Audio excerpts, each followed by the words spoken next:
Holidays-nale, adu namma GT Holidays da. GT Holidays, South India's #1 travel brand. You know you are special when you're with GT Holidays.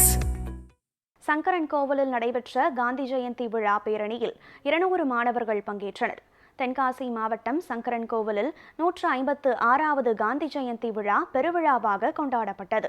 இந்த விழாவை மனோன்மணியம் சுந்தரனார் பல்கலைக்கழகத்தின் சமூக உள்ளடக்கம் பற்றிய ஆய்வு மையமும் புதிய சாரல் ஃபவுண்டேஷனும் இணைந்து சிறப்பாக நடத்தியது. மகாத்மா காந்தியின் சிந்தனைகள், அகிம்சை போன்ற மதிப்புகளை மாணவர்களிடம் பரப்பும் நோக்கத்துடன் நடைபெற்ற இந்த விழாவில் 200 மாணவர்கள் கலந்து கொண்டனர். இதில் சத்தியமே என் ஆயுதம், அகிம்சை வழி, அமைதி வழி என்று கோஷங்களை எழுப்பியவாறு மாணவர்கள் பேரணியாக சென்றனர்.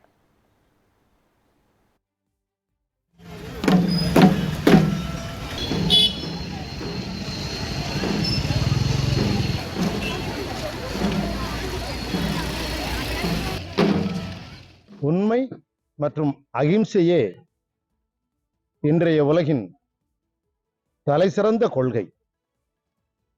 அதை வலியுறுத்தி சங்கரன்கோவில் கோமதியம்பாள் மெட்ரிக் மேல்நிலைப்பள்ளியில் இருந்து சங்கரன்கோவிலுக்கு அருகே 5 கிலோமீட்டருக்கு அப்பால் இருக்கின்ற புத்தவிகார் வரை இந்த பேரணியை எங்களின் புதிய சாரல் ஃபவுண்டேஷன் சார்பாகவும், ஸ்ரீ கோமதியம்பாள் மெட்ரிக் மேல்நிலைப்பள்ளியின் சார்பாகவும், திருநெல்வேலி மனோன்மணியம் சுந்தரனார் பல்கலைக்கழகத்தின் சார்பாகவும் சுமார் 200 மாணவர்களை கொண்டு இந்த பேரணியை நடத்தியிருக்கின்றோம்.